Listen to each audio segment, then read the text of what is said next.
welcome back to our channel.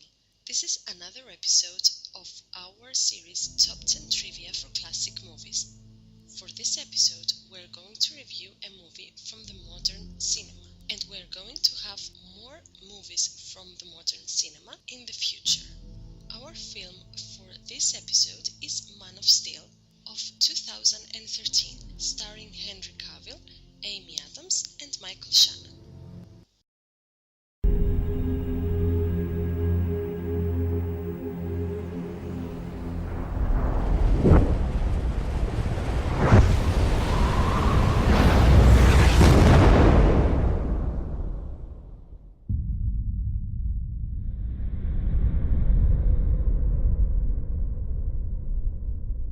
Clark Kent, one of the last of an extinguished race disguised as an unremarkable human, is forced to reveal his identity when Earth is invaded by an army of survivors who threaten to bring the planet to the brink of destruction.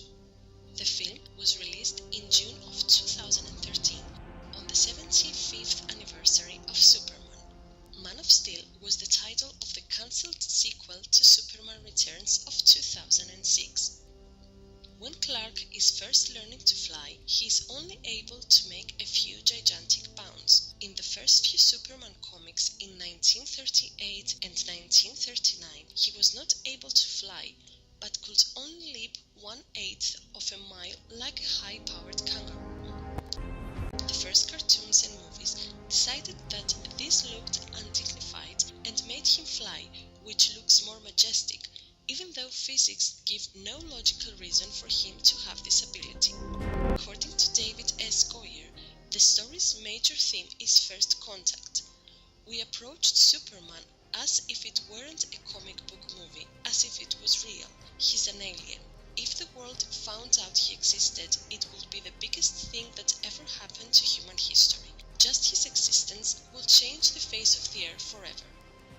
The top 10 trivia are: Number 10. Henry Cavill refused to take steroids to muscle up for the role.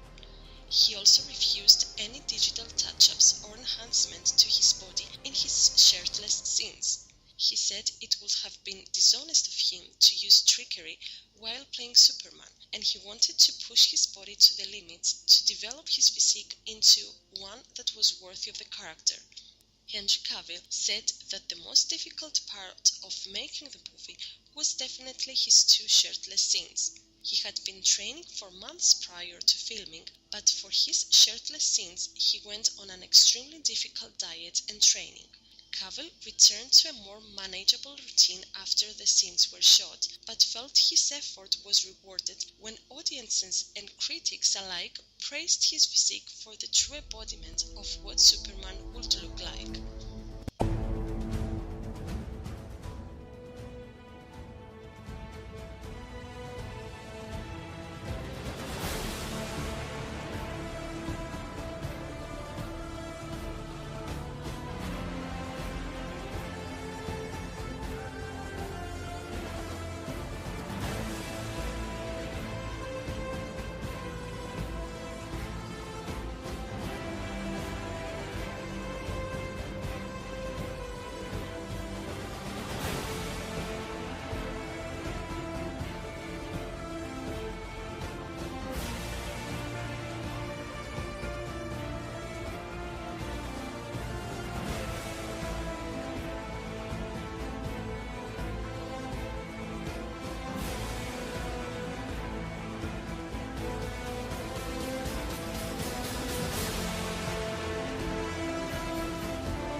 Shirtless scenes, director Zack Snyder gave him a tube of ice cream and pizza to reward him for his Herculean effort for these particular scenes.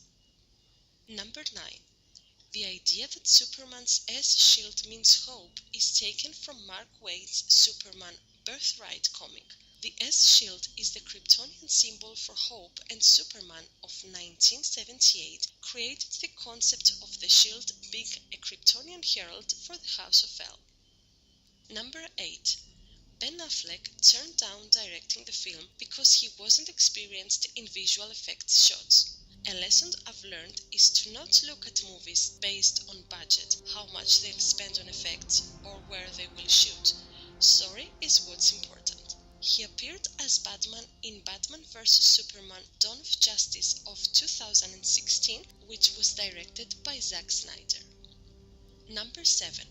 In the final fight scene between General Zod and Superman, Bruce Wayne's logo and company name, Wayne Financial, can be seen on the satellite that is destroyed during combat. Also, the name of Luthor's company LexCorp is seen on tanker tracks passing by in various scenes. Number 6. Viggo Mortensen was considered to play General Zod. Margot Robbie, Olivia Wilde, Mila Kunis were considered to play Lois Lane. Gal Gadot was considered for the role of Faora. Gal Gadot played Wonder Woman in the DC Extended Universe. Sean Penn and Clive Owen were considered for the role of Jor-El. Julianne Moore, Jodie Foster and Elizabeth Shue were considered for the role of Martha Kent. Kristen Stewart was considered for the role of Lois Lane, but she declined. Amanda Seyfried auditioned for a role, but was turned down. Number 5. According to Zack Snyder, the filmmakers outfitted Henry Cavill in the Superman of 1978 costume to see how well he fit the role. Despite the outfit bearing a lighter blue color and red trunks, no one laughed at Cavill. Snyder knew then that Cavill was right for the role. Number 4. According to David S. Goyer, Superman's costume is defined in this film to be an undergarment. All the battle armor goes on top of the suits, but since Superman's a refugee, his outfit doesn't have that gear and would make him defenseless on his own Kryptonian turf. This is also a nod to pop culture's running joke that Superman's costume appears to be underwear. Number 3.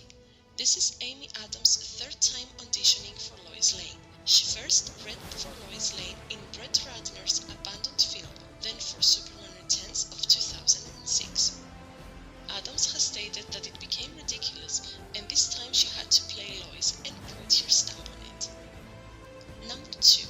Clark Kent is only referred to as Superman once in the entire film. In the comics, government agents, known classically as G-Men, would refer to him in code over transmissions as the S-Man. Number 1. This is the first film in the DC Extended Universe.